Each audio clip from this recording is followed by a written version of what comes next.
বাসার একটি ছোট জিনিস সকেট, কিন্তু এর গুরুত্ব অনেক বড়। আমরা প্রতিদিন mobile charger, fan, TV, fridge, iron সবকিছুই সকেটের মাধ্যমে ব্যবহার করি। কিন্তু প্রশ্ন হল, এই সকেটের ভিতরে কিভাবে ওয়্যারিং করা হয়? ভুল করলে কি সমস্যা হতে পারে? কিভাবে ঠিক ওয়্যারিং করলে কিভাবে নিরাপত্তা নিশ্চিত হয়? আজকের এই সকেট ওয়্যারিং ডেমো গাইডে আমরা একদম প্র্যাকটিক্যাল ও সহজভাবে দেখব সকেট ওয়্যারিং কিভাবে করতে হয়, কোন ওয়্যার কোথায় যাবে, সেফটি কিভাবে নিশ্চিত করবেন এবং রিয়েল লাইফ টিপস। সকেট কি? সকেট হলো একটি ইলেকট্রিক্যাল আউটলেট যেখানে আমরা প্লাগ ঢুকিয়ে কোনো ডিভাইসে পাওয়ার সাপ্লাই দেই। সাধারণত ধরনের সকেট বেশি ব্যবহৃত হয়: 2-পিন সকেট, লাইভ প্লাস নিউট্রাল; 3-পিন socket, live plus neutral plus earth. Singapore এবং অনেক দেশে 3-পিন সকেট স্ট্যান্ডার্ড, কারণ এটি বেশি নিরাপদ। প্রয়োজনীয় টুলস ও ম্যাটেরিয়ালস: সকেট ওয়্যারিং করার আগে কিছু টুলস লাগবে: screwdriver, flat and star, wire stripper, cutter, tester, voltage tester, insulation tape, electrical plier. Materials: PVC insulated wire, live, neutral, earth. Socket outlet, back box, wall box. Wire color code খুব গুরুত্বপূর্ণ। Socket ওয়্যারিংয়ের সবচেয়ে গুরুত্বপূর্ণ বিষয় হল wire colour ঠিকভাবে বোঝা। Standard colour code: live, phase, red, brown; neutral, blue, black; earth, green, yellow. ভুল colour connect করলে বড় অ্যাক্সিডেন্ট হতে পারে। সকেটের ভিতরের গঠন: একটি 3-পিন সকেট খুললে আপনি 3টি টার্মিনাল দেখতে পাবেন: L, live; N, neutral; N, E, earth. সাধারণত লেআউট দপাকে ELN, আর্থ উপরে থাকে, লেফট সাইড একদম লাইভ, রাইট সাইড একদম neutral. Step by step socket wiring demo. এখন আসল কাজ, সকেট ওয়্যারিং কিভাবে করবেন। স্টেপ 1, পাওয়ার অফ করুন।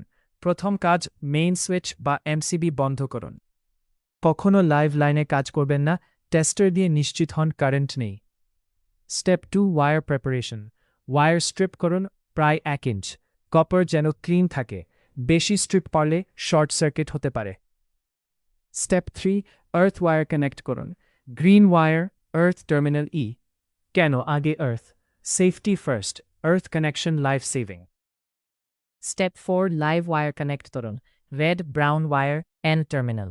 লাইভ লাইনে মেইন পাওয়ার সাপ্লাই দেয়, ভুলভাবে কানেক্ট করলে shock risk. Step 5, neutral wire connect করুন। Blue wire, N terminal. Circuit complete করার জন্য নিউট্রাল দরকার।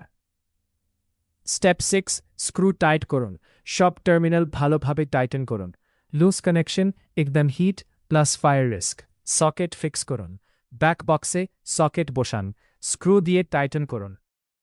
Step 8, power on and test. MCB on করুন, টেস্টার বা অ্যাপ্লায়েন্স দিয়ে টেস্ট করুন। সকেট ঠিকভাবে কাজ করেছে কিনা চেক করুন। কমন মিস্টেকস যা এড়ানো উচিত: লাইভ অ্যান্ড নিউট্রাল উল্টো কানেক্ট করা, আর্থ ওয়্যার না দেওয়া, লুজ কানেকশন রাখা, লো কোয়ালিটি ওয়্যার ব্যবহার করা। এইসব মিস্টেক বড় অ্যাক্সিডেন্ট ঘটাতে পারে। সেফটি টিপস খুব গুরুত্বপূর্ণ: সবসময় পাওয়ার অফ করে কাজ করুন। ওয়েট হ্যান্ড দিয়ে সকেট টাচ করবেন না, ওভারলোড করবেন না। চাইল্ড সেফটি কভার ব্যবহার করুন। প্যারালাল সকেট ওয়্যারিং কনসেপ্ট: বাসায় অনেক সকেট একসাথে থাকে, এগুলো প্যারালাল কানেকশনে থাকে।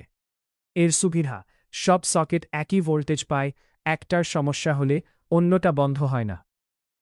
Example: fan plus TV plus charger একসাথে চলে। Advance tips professional level: look wiring technique ব্যবহার করুন। Ring circuit system UK style. Proper earthing system maintain করুন। এমসিবি অ্যান্ড আরসিসিবি ব্যবহার করুন। Socket wiring problem and solution: দপকে cause, socket কাজ করেছে না। Cause, loose connection, fix, screw tighten. দপকে প্রবলেম 2, শক লাগছে, no earthing, fix, earth connect করুন। প্রবলেম 3, সকেট গরম হচ্ছে, cause, overload or loose wire, fix, load কমান। রিয়েল লাইফ এক্সাম্পল: আপনি আয়রন ব্যবহার করেছেন, সাডেনলি সকেট গরম হয়ে গেল, কারণ high load thin wire. Solution: proper cable size ব্যবহার করুন।